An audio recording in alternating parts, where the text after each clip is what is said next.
Halo Tribuners, kembali lagi dengan saya Nadia Kaligis di acara Tribun Podcast.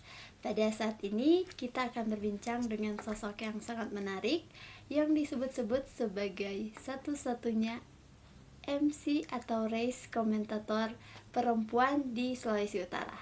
Kita langsung sambut dan sapa Kak Aprilia. Halo. Kak, selamat sore. Halo Tribuners. Kak mungkin boleh memperkenalkan diri secara langsung. Boleh. Halo, saya April. Saya sebagai race komentator di Sulawesi Utara juga sambil menjadi Master of Ceremony.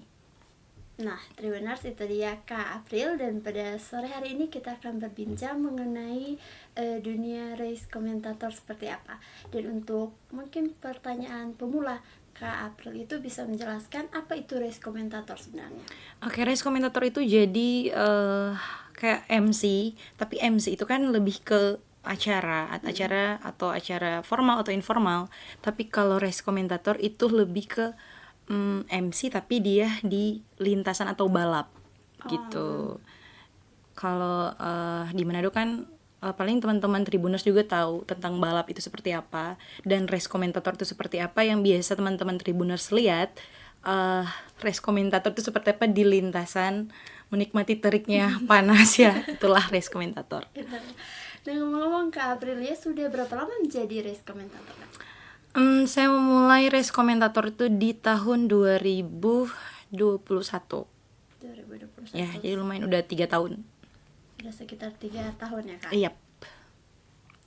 Nah terus selama 3 tahun sudah di mana saja Kak menjadi komentator di balap ya? Iya, kalau tentang race komentator kan lebih ke balap. Tapi kalau terjun MC di dunia otomotif, lebih ke dunia otomotif itu kan lebih bisa trail adventure atau balap juga bisa. Jadi April mulai terjun di dunia balap itu kayak dunia race komentator itu dari apa ya? Dari awal apa ya? Lumayan sih itu.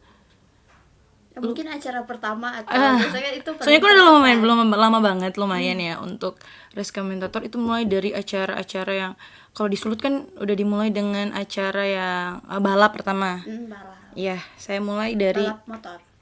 Iya, balap motor, balap mobil. Di situ sih mulai terjun dunia otomotif. Nah, selama menjadi race komentator ini Kak Aprilia itu sudah mengisi acara-acara apa? Acara-acara trail adventure, balap, dan sudah puji Tuhan untuk sampai sekarang sudah sampai di Sulawesi Selatan, Sulawesi Barat, atau Mamuju, Makassar, dan Toraja. Yang ngomong-ngomong menjadi race komentator kan seperti tema kita pada hari ini, satu-satunya race komentator perempuan di Sulut. Alasan Kak Aprilia memilih atau tertarik di dunia atau menjadi race komentator itu apa Kak? Alasan karena menurut kita itu asik dan seru. Karena punya banyak teman, bisa kenal teman-teman dari daerah-daerah di Indonesia, bisa kenal pembalap-pembalap yang ada di Indonesia, bisa berbaur dengan daerah-daerah selain Sulawesi Utara. Juga asik emang karena ribut kan. Jadi kita suka dengan hal-hal ribut juga. Kayak rame-rame. Iya, rame. Kalau balap kan banyak pemuda-pemuda juga, banyak pemuda-pemudi, cewek, cowok. Jadi apalagi di Sulawesi Utara banyak sekali yang minat tentang balap ya. Jadi rame dengan untuk di lintasan dipenuhi dengan pemuda-pemudi ya, para sponsor-sponsor juga. Jadi kita bisa kenal banyak kenalan-kenalan emang. Jadi emang seseru itu kalau MCD ya, kalau jadi race komentator. Nah awal mula Kak atau siapa sih yang menginspirasi Kak untuk terjun ke dunia komentator di dunia otomotif ya Kak? Ya, jadi kita terinspirasi dari satu partner yang saat ini, dulu kan kita terinspirasi pada dia, tapi sekarang dia sudah jadi kita partner. Nah dulu terinspirasi karena mulai dia berbicara, mulai dia berkata-kata di setiap event, apalagi kalau dia bicara yang sangat cepat itu kayak berani garis untuk ini, jadi kayaknya seru ini. Jadi biasanya kan kita kerja di salah satu perusahaan yang selalu mensponsori event-event yang ada di drag misalnya. Jadi kita juga sering terjun juga ikut sama tapi perusahaan ikut situ. Nah, dan di situ kita lihat bahwa kayak menjadi race komentator kayaknya seru. Dan kita mulai belajar dan akhirnya kita kayak berpikir kita suka mau berdiri di tengah-tengah jalan itu dan kita suka mau ganti Padia sekarang yang nge-MC. Jadi kayak terinspirasi juga dari Padia dan diri sendiri mendorong bahwa kayaknya keren jadi race komentator wanita. Dan ternyata emang keren, sekeren itu. Nah terus menjadi race komentator ya sama yang Kak bilang tadi itu berbeda dari MC. Ya. Nah tentunya tuh harus tahu dan paham dunia otomotif ya Kak. Nah Kak Aprilia itu belajar dari mana? Belajar dari otodidak sih, belajar dari diri sendiri. Jadi kayak karena diri sendiri yang sangat mendorong biar kita mau jadi race komentator. Jadi dari sini mendorong, makanya kita sangat belajar pahami dan mengerti untuk dunia otomotif itu seperti apa. Mulai dari mesin-mesin ini, oto ini, oto apa gitu, motor ini, motor apa, tune-up itu seperti apa gitu. Nah, terus kalau menjadi race komentator berarti harus hafal semua peserta, Kak? Iya, betul. Tapi itu yang kalau misalnya yang pronya kan kayak yang udah senior, race komentator yang udah senior kan yang tahu udah, yang sudah paham tentang pembalap Indonesia ini dari sini, pembalap ini dari sini. Jadi kayak kalau April pertama terjun di otomotif menjadi race komentator yang pertama itu masih pakai kertas. Jadi kayak tapi di kertas itu lumayan sulit juga dibaca. Kayak bukan seperti rundown seperti MC biasanya toh. Ya kan kayak gini. Jadi kalau race komentator dia ada kelasnya apa, menitnya berapa, namanya dari tim mana begitu. Jadi kita harus mengerti dan pahami memang kalau rundown MC yang biasa atau race komentator itu sangat jauh berbeda. Nah Kak mungkin Tribuners pengen dengar, saya juga pengen penasaran tuh Kak mungkin bisa mempraktekkan gimana sih komentator itu menjadi komentator biar pendek saja Kak, singkat. Misalnya dari pembalap masuk, misalnya pembalap Indonesia misalnya, bukan pembalap Indonesia, pembalap nasional ya. Pembalap internasional misalnya, Marquez misalnya. Oke, Marquez berada di garis start, memilih line A untuk menjadi tempat startnya misalnya dari dari mana Marquez ya? Dari mana? Repsol misalnya begitu. Jadi kayak kita Marquez berada di garis start. Kita kan race komentator lebih ke pembicara yang sangat cepat. Jadi kita harus mengerti mengikuti kelas 10 detik untuk bracket ini. Dan kita langsung mulai. Kalau kita tunggu lampu, kan ada lampu namanya itu lampu stage. Jadi itu lampu mengikuti arah lampu, itu lampu warna kuning, hijau, merah dan hijau gitu. Jadi kita lihat lampu, kalau misalnya lampu udah kuning ke hijau, kita harus paham juga kalau race komentator. Jadi kalau kita lihat, kita tanya ini pembalapnya, starternya, sudah siap, sudah oke, jadi pembalap langsung mengangguk. Jadi kalau misalnya dari pembalap sudah oke, dia mengangguk, kita langsung melakukan start di line A. Kita lihat saudara-saudara, kita lihat kalau masing kayak gitu. Jadi kayak secepat itu. Jadi kayak misalnya misalnya Aprilia berada di garis start, kita lihat saudara-saudara masing, kan sebelumnya di masing dragnya. Saudara-saudara masing kita lihat berapa catatan waktu yang akan ditempuh oleh Aprilia. Saudara-saudara ternyata jam start kayak gitu. Jadi sekeren itu tuh. Jadi harus secepat itu. Namanya kan race komentator identik dengan bicara cepat. Iya. Tapi kalau di sini kan agak kaku karena ya bukan di lintasan ya guys ya. Jadi seperti itu. Jadi ini juga ada berpengaruh di lingkungan ya kalau di sini. Apalagi kalau di lintasan itu bikin hal sangat panas. Namanya aspal. Jadi mungkin ya ini salah satu alasan kenapa kita menjadi MC satu-satunya cewek. Karena mungkin baru kita yang berani mengambil langkah untuk jadi race komentator, karena itu resiko yang sangat banyak. Yang pertama, panas atas, panas bawah karena matahari, aspal. Matahari, baru bicara yang sangat cepat gitu. Suara motor yang sangat berisik, suara mobil yang sangat berisik, kan knalpot yang tak tak tak. Kan drag ada yang semua kan tak tak tak tak gitu. Terus kita nge-MC itu di belakang kendaraan. Oh. Jadi ya asap kita orang hirup gitu. Jadi tinggal skillnya kita itu yang seperti apa, menempatkan diri biar tidak kena asap, biar nggak kena berisik dari motor. Nah biasanya itu satu pertandingan atau satu balap itu berapa lama Kak? Nah itu biasanya itu 4 hari. 4 hari. Iya, 4 hari dimulai. Biasanya kalau di Sulut dimulai di hari Rabu, Kamis, Jumat, Sabtu. Oh. Itu penyerahan pialanya itu di hari Sabtu. Dimulai di hari Rabu, Kamis, Jumat. Rabu, Kamis itu biasanya dibuka dengan motor. Motor. Kelas motor, dan selanjutnya untuk Jumat, Sabtu itu jadi di kelas mobil. Kelas-kelas mobil terkeren di Sulawesi Utara ada di situ pasti. Jadi kita bisa lihat spek-spek mobil ini, spek-spek motor ini, motor-motor yang mesinnya mesin jahat yang lajunya seperti kilat gitu. Jadi kita bisa lihat, dan yang pasti udah dikuasai juga sih. Makanya sudah untuk sekarang udah paham. Jadi kayak yang dulu pegang kertas, yang sekarang udah sombong. Sekarang udah sombong, Wak. Oh, jadi Kak April itu belajar by doing ya, maksudnya belajar sekaligus praktek. Yes. Jadi kalau misalnya jadi race komentator itu serunya dan asiknya jadi race komentator itu kita kayak lebih melatih bicara kita sebagai MC. Jadi kalau race komentator kan bicaranya cepat. Jadi kayak setiap kita ikut race, menjadi race komentator, setiap ada event race komentator, kita sambil belajar bicara. Oh, berarti Kak ini boleh jadi rapper dah. Nah, cepat. Beatbox sih boleh. Iya gitu. Jadi beda. Jadi kalau rapper kan lebih ke ada nadanya. Kalau race komentator tak kayak motor gitu. Nah terus kalau DP naskah itu secara alami enggak pakai naskah? No, jadi race komentator tuh enggak naskah. Jadi kalau kalau MC kan kita bisa catat. Catat yang akan disalam, yang akan di ini. Tapi kalau race komentator itu memang benar-benar terjadi. Jadi tanpa ada naskah, jadi kata-kata itu benar-benar keluar dari mulut memang secepat itu.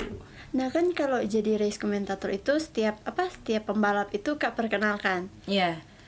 Jadi ya kecuali kalau itu mungkin ya ada catatannya. Jadi kalau misalnya kita kenal pembalap Indonesia atau pembalap Sulawesi Utara yang terkenal misalnya. Jadi karena kan kita nggak kenal, berada di garis start misalnya Andre Sondak berada di garis start, itu kan pembalap nasional juga. Ada Andre Sondak di sini. Nah kita kan udah paham, dia udah kenal dia siapa. Tapi kalau tentang pembalap baru atau pendatang baru, pembalap pemula Sulawesi Utara, jadi kita kayak ada yang keluarganya misalnya atau temannya atau timnya kayak kenalkan ke kita, ke race komentator saya atau partner saya di lintasan. Jadi kayak tolong bilang akang dah begini, tolong cuma akang tapi kamanakan gitu. Jadi enggak semua pembalap itu bilang enggak, jadi kayak kita tergantung dari kalau yang udah kita kenal atau yang pembalap pemula yang mau kita kenalkan. Itu yang mau kita kenalkan yang pemula Sulawesi Utara misalnya kayak timnya dari manajernya bisa bilang kayak biasanya ke race komentator terus bilang tolong kenalin ini pemula atau pembalap pendatang baru. Seperti itu.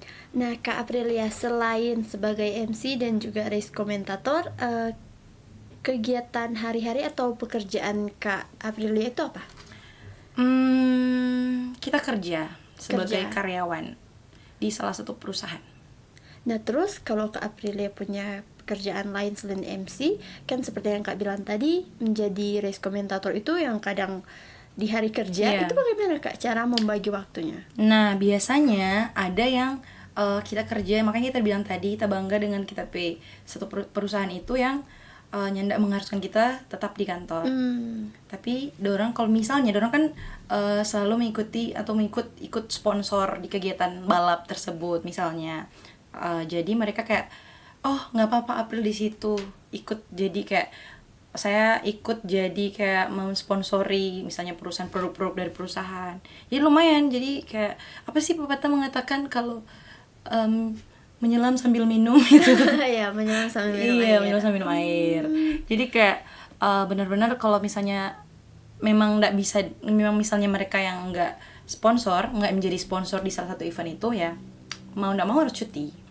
Oh, mau nggak mau harus cuti. Iya. Oh, jadi biasanya itu Kak Aprilia jadi MC itu karena sponsor dari tempat Kak Aprilia bekerja. Biasanya kayak gitu, biasanya dari panitia misalnya udah paham, oh Aprilia ternyata kerja di Indomaret, jadi sekalian, April Indomaret boleh nggak sponsor di event ini, perusahaan ini boleh nggak sponsor di event ini, gitu. Sorry. Nah, terus tiap hari biasanya kalau jadi race komentator itu 1 bulan itu biasanya berapa kali? Nah, biasanya itu sih jadwal, sudah terjadwal. Jadi kayak penyelenggara event itu kabar apa kita itu telepon apa kita, bukan booking ya. Jadi dari penyelenggara event itu bilang apa kita itu dari 2 bulan sebelum, 1 bulan sebelum, karena itu jadwal yang dorang rencanakan itu memang dari jauh-jauh hari, dari beberapa bulan apa dorang so rencanakan itu. Oh, jadi biasanya itu jauh-jauh hari so diinformasikan. Iya, makanya pas dari beberapa bulan misalnya dorang info dari dorang event misalnya dari Maret, dorang bakal kita bulan Januari, oh nanti eventnya, jadi dorang so tahu biar kita input cuti di kantor atau enggak, bilang ke perusahaan supaya perusahaan bisa sponsor. Gitu. Nah, pasti capek ya Kak membagi waktu dua pekerjaan yang berbeda. Apalagi kalau jadi capek banget loh. Kalau jadi race komentator tuh seperti Kak Aprilia bilang tadi, itu mungkin bisa di luar kota. Iya, kalau race komentator atau nge-MC otomotif bisa sampai sekarang kan, puji Tuhan banget.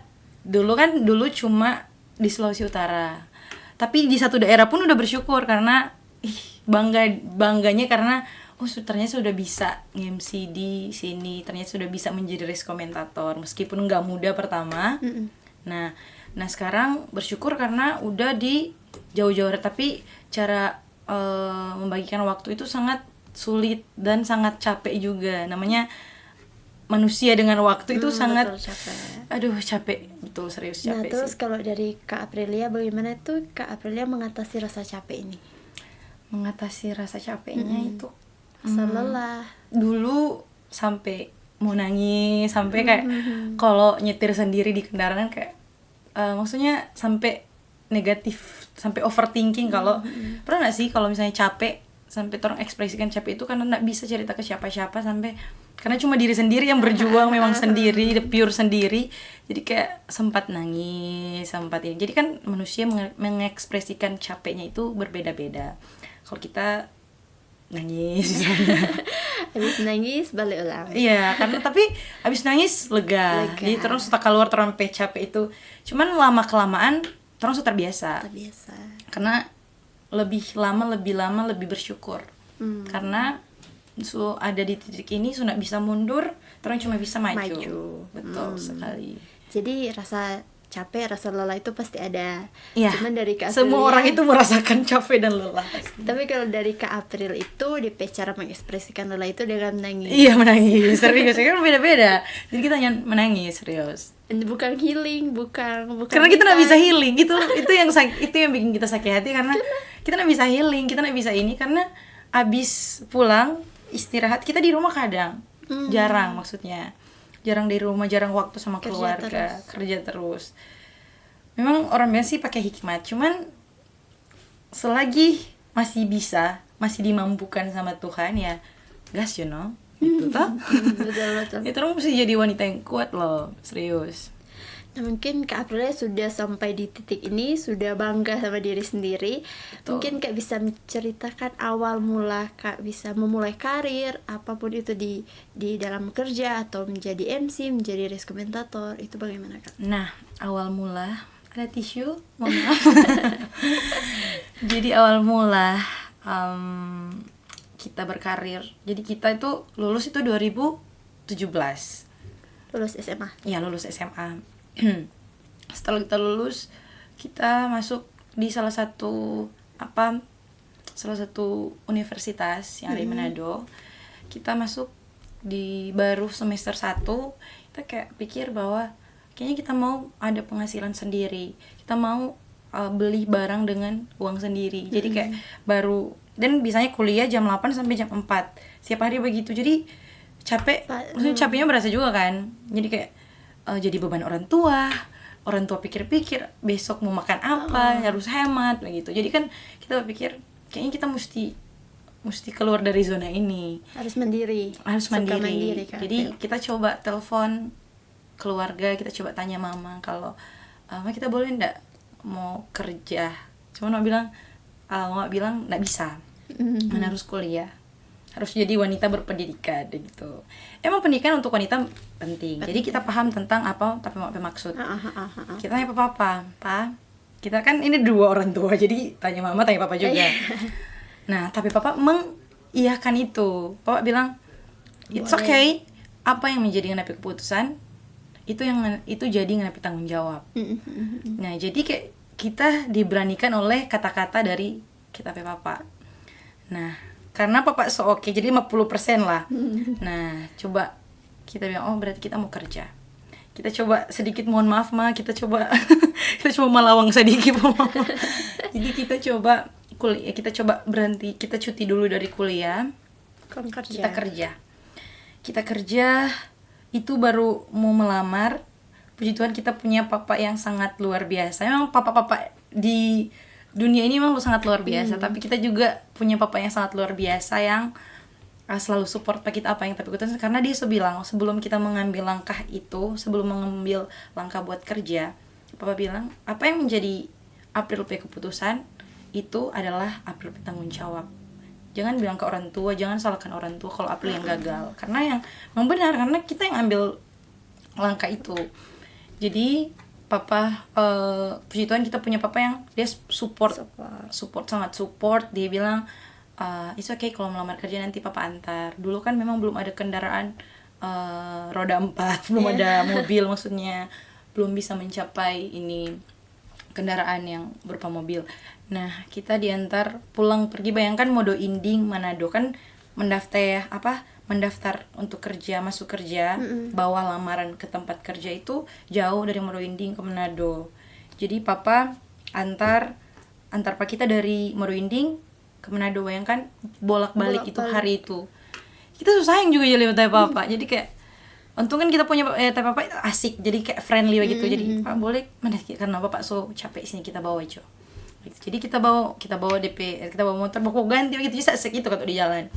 Dia sambil sharing dengan papa begini. Oh kalau Ngana suka berani, papa suka juga Ngana selalu tampil di depan. Memang dari kecil itu papa memang suka kita sebagai anak bungsu mau jadi lain daripada kakak. Jadi kan kita tapi kakak kan kita kan ada 5 bersaudara, itu perempuan semuanya. Oh Kak April bungsu. Dan kita paling bungsu, dan kita satu-satunya yang belum menikah. Kan lain so menikah, so berkeluarga. Jadi kayak tapi papa mau bahwa kita dia suka kita mau tampil di depan, terus tampil di muka banyak orang gitu. Dari kecil dia suka kita mau tampil di depan. Nah lanjut, waktu kita sudah dapat kerja dari beberapa hari, dari 1 minggu itu 3 kali pulang balik Modo Inding Manado. Yang cuma antar itu papa kena hujan, kena panas, itu 3 jam di perjalanan, makan di utang. Jadi maksudnya kan kayaknya orang kan karena kita mau menyusahkan, sangat tidak mau menyusahkan orang tua, jadi kayak orang bawa dafoma dari itu memang jadi cerita kehidupan gak sih? Jadi kayak orang mampir karena hujan, orang mampir masih pakai mantel hujan. So bilang orang berhenti makan dulu, begitu lagi lanjut hujan, orang berhenti panas, orang lanjut. Sulit itu pokoknya. Tapi puji Tuhan kita tidak mengecewakan tapi papa. Betul. Yang usahanya antar pulang jemput, akhirnya kita bisa kita bisa dapat terima. Soalnya kita kerja, kita nggak gengsi sebagai manusia atau sebagai wanita, kita nggak pernah gengsi tentang hal apapun. Kita mulai dengan kerja sebagai kasir di salah satu perusahaan. Kita mulai dari kasir, setelah itu berproses kita ditarik ke kantor. Berproses kan kalau misalnya mendaftar ke kantor itu sangat tidak mudah, maksudnya kalau di satu perusahaan, apalagi di Manado, sangat tidak mudah. Jadi kita ditarik ke kantor, diangkat jadi talent, belajar MC, karena itu terasa passionnya kita itu adalah sebagai ini entertain gitu. Jadi kita suka dunia entertain. Memang Kita jadi talent di salah satu perusahaan. Jadi tapi kerja itu ya kayak gini, saling berhadapan kamera, bicara di depan kamera. Nah, sampai di situ kita capai satu kan, biasanya bercerita apa, kalau kita suka kerja, kita mau beli motor. Biar papa, kita mau beli motor baru buat papa, kita begitu. Kong akhirnya orang yang tahu dunia itu seperti apa, dan ketika kita sudah mencapai hal yang kita bilang ke papa, kita mau beli motor, dan papa mesti pakai itu motor yang pertama, karena kita sangat bangga kita disupport langsung dari papa. Cuma mama juga support sih, cuman mama support lebih ke pendidikan. Jadi kalau untuk papa kan lebih support apa yang kita apa yang kita suka, dia lebih ini. Nah, kalau sudah kita bilang papa, kita mau beli ini, kita mau beli, setelah kita kerja, kita tabung, kita mau beli motor baru. Pas kita beli motor baru, dan ternyata kan yang tahu ke depan itu seperti apa, dan ternyata papa dipanggil pulang, papa meninggal. Papa meninggal, papa meninggal, dan akhirnya kita pencapaian yang seharusnya papa harus saksikan, maksudnya yang harus papa saksikan, kalau ternyata anak yang papa bilang itu so berani tampil di depan, maksudnya so berani tampil di depan, so beli kendaraan dengan uang sendiri, dan akhirnya menangis. Dan akhirnya papa memang lihat, tapi nggak lihat langsung kalau kita itu so capai apa yang tapi papa suka dan apa yang kita suka, jadi dua-duanya gitu. Mohon maaf ya. Luar ini biasa. mengandung bawang ya guys ya. Mohon maaf. Luar biasa sekali ya, Kak Aprilia itu memang masih muda, ndak gengsi, cantik. Iya, Terus betul, karena nggak bisa gengsi, karena orang hidup juga, jujur kita hidup di keluarga yang sangat bukan sederhana, keluarga yang sederhana. Jadi orang bisa berpikir bahwa apa yang baking supaya orang keluar dari, orang bisa ciptakan keluarga yang lebih dari orang saat ini gitu. Jadi kayak kita berpikir kita mau tapi keluarga bahagia, kita mau bisa bahagia tapi orang tua ya, meskipun untuk sekarang kita lebih ke bahagia tapi mama, karena papa kan so pulang duluan ya. pasti Kak Aprilia papa itu bangga sekali. Iya, kita rasa mudah-mudahan seperti itu ya. Dan kita selalu, makanya kita bilang kita ekspresikan kita capek selama ini, karena kita kayak kita suka mau bicara dengan tapi keluarga, mau bicara dengan keluarga jauh, kita mau cerita apa, tapi papa yang selalu support pak kita, tapi papa so nyanda ada di samping pak kita. Jadi kayak sesulit itu, jadi kita kayak hadapi dunia memang sangat sendiri, meskipun ya tapi mama sih support, tapi support dari jauh gitu. Jadi orang yang paling dekat yang mendorong, memotivasi Support, Kak iya. Aprilia itu adalah sang papa almarhum. Ya, waktu terakhir papa lihat kita di panggung, kan biasanya VC, biasanya papa memang jadi papa sempat lihat Kak lihat. April jadi Itu yang pertama kali kita mulai nge-MC di kawasan Megamas. Kita MC di acara malam tahun baru. Dan itu kan VC sama papa bilang cie di panggung gitu kan, jadi kayak ini bahagia sendiri. Cuma hal yang kita capai itu bisa bahagiakan tapi orang tua. Jadi kayak papa bilang ini apa April di panggung, apa April gitu. Mulai dari situ kita sangat membangkitkan, tapi sangat bahwa kita harus lebih dari ini. Kita harus berproses, kita harus mengikuti proses. Nah, kita VC abis itu kita nggak sempat pulang waktu itu. Sorry, kita cerita tentang ini apa ya Tribuners ya. Jadi kayak kita VC sudah dari dorang udah kumpul keluarga. Kan biasanya kalau di kampung-kampung kan kumpul keluarga, kalau di Madurinding apalagi. Kalau Natal tahun baru. Nah, Natal kita sempat pulang. Nah, tahun baru karena kita MC di malam tahun baru, jadi kita nggak bisa pulang. Nah, kita MC di tanggal 1 kan. Tanggal selesai event kan, dimulai itu event itu jam 6 pagi, bayangkan. Ini awal-awal meniti karir ini. Jam 6 pagi kita kerja, kita MC, kita kerja di salah satu perusahaan. Kedua, itu lanjut jam 10, lanjut event lain juga. Jam 4 kita persiapan check sound di panggung. Karena itu acara lumayan besar. Jadi kita mulai MC itu di acara yang lumayan besar. Jadi kita bangga juga dan tapi diri karena kita bisa melangkah dengan yang langsung di hal yang luar biasa maksudnya menurut kita. Nah, kita VC di situ nota Papa. Nah, akhirnya kita capek kelar jadi jam 6 pagi sampai jam 3 subuh. Sampai kita suara itu benar-benar baru selama hidup tapi suara habis di saat itu. Jadi kayak coba cerita kurang coba bisa begitu dong. Nah, tapi itu enggak mengurangi tapi semangat. Kita tetap setuju tapi keluarga bahwa kita bahagia di sini meskipun harus pulang. Nah, kita enjoy di sini setuju tapi keluarga. Nah, akhirnya kita nak pulang dan di tanggal 2 tapi Papa kecelakaan. Tanggal 2 Januari. Iya, 2 Januari 2019. Tapi Papa kecelakaan setelah kita nak pulang kampung. Itu memang sakit hati sekali karena memang kita nak bisa lihat, kita nak bisa berbicara, memang nak bisa bicara langsung, nak bisa dengar apa yang Papa bilang, apa yang Papa mau pesan-pesan ke kita begitu dong. Jadi kayak sudah dia Papa kecelakaan itu di tanggal 2 jam 2 siang. Tanggal 2 Januari 2019. Jadi kayak kita kehidupan di tahun yang baru 2019 itu sudah diawali dengan duka dan aduh kesian. Jadi kayak pasti sepaham tuh tentang bagaimana apalagi anak perempuan paling bungsu gitu. Jadi sudah akhirnya bawa di rumah sakit, dirujuk dari Kota Mobagu. Kita bahkan sempat pikir kita mesti ke Kota Mobagu, kita mesti pilih Papa. Cuman tapi kakak bilang tunggu Ju, semua ke Manado. Nah, kita tunggu di Manado, bayangkan kita tunggu di Manado jam 3. Terus belum sampai tapi masih ada perawat di Kota Mobagu. Itu kita di mana kan tuh di rumah sakit umum. Terus tunggu Papa di situ, tunggu sampai Papa datang sampai jam 10 malam.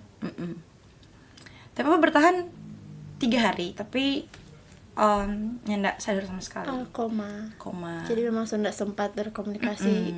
Nah, Tuhan berkata lain, mungkin Tuhan lebih sayang, orang sayang, Tuhan lebih sayang. Itu kata-kata duka ini kan. Nah, jadi ya akhirnya kita di 2019 di tanggal 7 kita mulai dengan kehidupan yang sangat mandiri. Mandiri sih dari SMA karena kita kos juga waktu SMA. Oh, SMA. Enggak tinggal orang tua. Enggak, kita mulai mandiri itu di SMA dan akhirnya kita lebih mandiri di 2019 karena kita ditinggal oleh sosok yang selalu support kita dimanapun kita pergi, selalu ada. Dan bahkan yang kita sedih, yang kita capek itu karena capek kita berpikir bahwa Papa bisa lihat kita capek, bisa lihat capeknya bagaimana Papa bisa lihat Papa anak yang Papa suka mau jadi begini, akhirnya bisa dia lewati hal ini sendirian semuanya begitu. Jadi kayak sedih itu luar biasa luar biasa sekali ya Kak April dalam merintis karir memang dari nol, terus luar biasa, masih muda, mandiri, berprestasi, terus banyak sekali yang bisa petik dari Kak Aprilia. Nah mungkin Kak selama Kak meniti karir, selama perjalanan hidup Kak, mungkin ada hal paling berkesan yang mungkin Kak alami? Hal yang paling berkesan apa ya? Mengikuti proses. Jadi kayak jatuh bangun tapi masih bisa berdiri sendiri. Itu yang paling berkesan. Yang tadi sempat bilang kalau kita berjuang disupport oleh Papa. Pas mau tunjukkan bahwa kita sudah capai apa yang kita inginkan, apa yang Papa inginkan. Dan ternyata Papa nada. Tapi itu sangat berkesan karena kita memulai karir, kita memulai semuanya itu masih sempat dibantu tapi Papa yang sangat orang perempuan kan sangat sayang orang Papa. Jadi itu masuk di hal yang paling berkesan sih karena pas meniti karir Papa campur tangan di saat itu. Selain Tuhan Yesus, Papa campur tangan juga. Betul. Nah, Kak Aprilia sekarang ini sudah bisa dikatakan sebagai seorang yang sukses padahal masih muda. Amin. Dan mungkin ada sedikit saran apa sih yang harus dilakukan untuk meraih kesuksesan dari Kak Aprilia? Nah, jadi kita dulu sempat berpikir dari dulu sampai sekarang meskipun ada di titik ini, kita dulu berpikir bahwa apa yang selama kita ada di dunia, dan apa yang belum sempat kita capai, apa yang belum sempat kita gapai atau capai, itu bukan berarti kita nggak bisa atau kita nggak mampu, tapi belum waktunya. Jadi kita percaya proses, trusting the process. Pasti ada waktu yang tepat untuk dan semuanya. Betul sekali. Jadi ya harus bersabar dalam proses memang. Karena jadi itu ya tips dari Kak itu sukses itu harus bersabar di proses. Iya, percaya bahwa proses itu ada. Jadi percaya proses itu memang bukan langsung apa yang orang suka. Jadi orang dari bawah, meskipun di bawah jatuh bangun ya harus berdiri sendiri, karena jangan nunggu orang lain, jangan menunggu siapa-siapa, karena yang tahu dan mengerti itu cuma orang berdiri sendiri. Iya gak sih? Ya, tepuk tangan dulu Tribuners. Ya, Tribuners, kita sudah berbicara cukup banyak dengan seorang wanita muda yang sangat menginspirasi, Kak Aprilia. Dan mungkin sebagai penutup dari Kak Aprilia, ada yang ingin disampaikan kepada Tribuners, dipersilakan. Oke Tribuners, ini gak banyak yang ingin kita sampaikan. Yang pasti ini terutama buat wanita-wanita yang ada di dunia ini, atau yang terutama yang ada di Sulawesi Utara, pasti tetap semangat dan jadi wanita yang harus jadi wanita yang luar biasa tanpa bergantung pada orang lain. Dan tadi percaya sama proses, dan for cek Manado, jangan gengsi. Jangan gengsi. Yeah. Thank you. Ya, demikian Tribuners perbincangan kita pada sore hari ini. Saya Nadia Kaligis pamit undur diri dan sampai jumpa di kesempatan selanjutnya.